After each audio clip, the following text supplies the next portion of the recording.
जय Hind everyone, my name है सचिन। मैं स्वागत करता हूं आपका अपना channel the selection area defence में। तो भाइयों, जैसा कि आप लोग जानते होंगे कि आपका एनडीए का एग्ज़ाम काफ़ी नज़दीक है और 30 to 35 डेज़ बाकी है एग्ज़ाम के लिए। बाकी 13 अप्रैल को आपका एनडीए का एग्ज़ाम है। अब आप लोग एनडीए का एग्ज़ाम जो है कैसे क्रैक किए, मैंने कैसे क्रैक किया था, उसकी पूरी स्ट्रैटेजी बताऊंगा। तो वीडियो के लास्ट तक बने रहिएगा और चैनल पर नए हैं तो सब्सक्राइब कर दीजिएगा और एक लाइक ज़रूर करिएगा और कमेंट भी कर दीजिएगा कि आपकी प्रिपरेशन कैसी चल रही है। तो बेसिकली मैं आपको बताना चाहूँगा कि एनडीए में सबसे बड़ा पोर्शन होता है मैथ का और फिजिक्स इंग्लिश का। इन पोर्शन पे अगर आप ध्यान दे देंगे, अगर एक बार फिजिक्स को स्किप भी कर देंगे, मतलब उतना ध्यान नहीं देंगे, फिर भी आपको मैथ और इंग्लिश पे देना पड़ेगा, क्योंकि ये एक बढ़िया पोर्शन होता है जहाँ से अगर आपका ये मजबूत हो जाता है तो आप एनडीए क्रैक कर जाते हैं। और मैं बता दूं कि जो जीएटी वाला पोर्शन होता है उसको भी इग्नोर मत करिएगा। जीएटी में इंग्लिश आ जाता है, पूरा जनरल अवेयरनेस वाला पार्ट आ जाता है और साइंस भी आ जाती है, फिजिक्स केमिस्ट्री मैथ। तो आपको इसको भी ध्यान देना, लेकिन मैथ पे ज़्यादा कमांड करना, क्योंकि मैथ अगर 30% आपका क्वालिफाई नहीं होगा तो आपका जो है जीएटी वाला कॉपी चेक नहीं होगा। तो इसीलिए आपको करना क्या है, 35 डे में तो आपको मैक्सिमम टाइम, मान लीजिए आपसे 8 से 10 घंटे पढ़ रहे हैं, तो उसमें से आपको कम से कम 4.5 से 5 घंटे आपको मैथ को देना है और 2.5 से मान लो 5 घंटे आप मैथ को दे दिए हैं तो आपको 2.5 से 3 घंटे आपको इंग्लिश को देना है।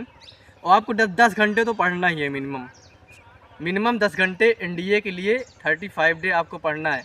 अगर आप इतना कर लेते हैं तो आपका एनडीए गारंटी क्लियर हो जाएगा। अगर आप पहले से थोड़ा बहुत पढ़ के आ रहे हैं या फिर थोड़ा बहुत रिवीजन कर रहे हैं, और आपको करना क्या, वीकली, अभी तो आपको मान लो 35 डे है तो 36, 18, 6 24, मान ली 4 से 5 वीक पड़ेगा संडे, तो संडे को आपको मॉक टेस्ट लगाना है।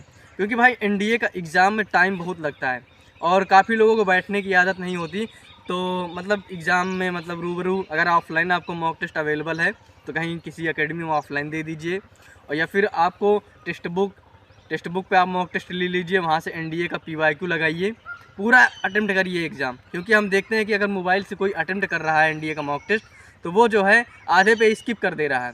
तो भाई नहीं, आपको हर एक संडे एक मॉक टेस्ट लगाना है और उसको पूरा एनालिसिस करना है, और पूरा जो है इंग्लिश में आपको वोकैब पूरा रिवीजन कर लेना है। वोकैब को आपको कम से कम पर डे 80 से 100 वोकैब आपको डेली रिवीजन करना है। तो आपको 3500 वोकैबलरी आपकी रिवीजन हो जाएगी 35 दिन में। और आपको ये रेगुलर करना है, और आपका डेली रूटीन सुबह उठने और शाम को सोने का मेंटेन रखिए। क्योंकि भाई अगर आपका नींद नहीं पूरा होगा तो उसमें आपका जो भी आप पढ़ेंगे वो यूटिलाइज़ नहीं होगा। तो आपको बेसिकली इतना ही करना है, और मैथ के फार्मूला आपको खूब रिवीजन करना है, प्रैक्टिस जितना हो सके उतना करना है। कैलकुलस हो गया, मैट्रिक्स हो गया, ये कुछ चैप्टर से नेम है जो काफ़ी ज़्यादा वेटेज रखते हैं, और ट्रिग्नोमेट्री हो गया, इन सबको ज़्यादा फोकस में रखना है। और जीएटी वाले पोर्शन में आपको पॉलिटी, हिस्ट्री और ज्योग्राफी, और साइंस वाला पोर्शन में फिजिक्स आपको ज़्यादा फोकस में रखना है। बस आपको लास्ट टाइम प्रैक्टिस करना है और रिवीजन करना है। अब आपको एक्स्ट्रा नहीं पढ़ना है। अगर कोई नया पढ़ा रहा है, नया चैप्टर या कुछ भी पढ़ा रहा है, नया बता रहा है, तो उसको नहीं पढ़ना भाई। जितना आप नोट्स बना लिए हैं या कुछ भी कर लिए हैं तो उसको आप प्रैक्टिस करिए, क्लास के थ्रू प्रैक्टिस करिए। अगर कुछ कमज़ोर है तो उसको रिवीजन करिए। बस आपको जो अभी तक आपने कंटेंट कहीं से भी नोट्स बनाया, बस उसको आपको यूटिलाइज़ करना है, रिवीजन करना है। बस इतना ही कहना था। बाकी आप सुबह वोकैब 100 पढ़िए, मान लीजिए सुबह 6 बजे उठे तो 100 वोकैब पढ़िए, उसको दोपहर में एक बार रिवीजन लगाइए, शाम को रिवीजन लगाइए, और इरर का आपका खूब प्रैक्टिस करना है। पूरा ग्रामर को एक बार समराइज़ कर देना है, पूरा मतलब समराइज़ कर देना। लास्ट वीक का जो मैं वीडियो फिर बनाऊंगा उसको आप देख लीजिएगा। सो अगर वीडियो आपको पसंद आई है तो एक लाइक और सब्सक्राइब कर दीजिएगा और अपने फ्रेंडों के साथ में शेयर कर दीजिए। जय हिंद।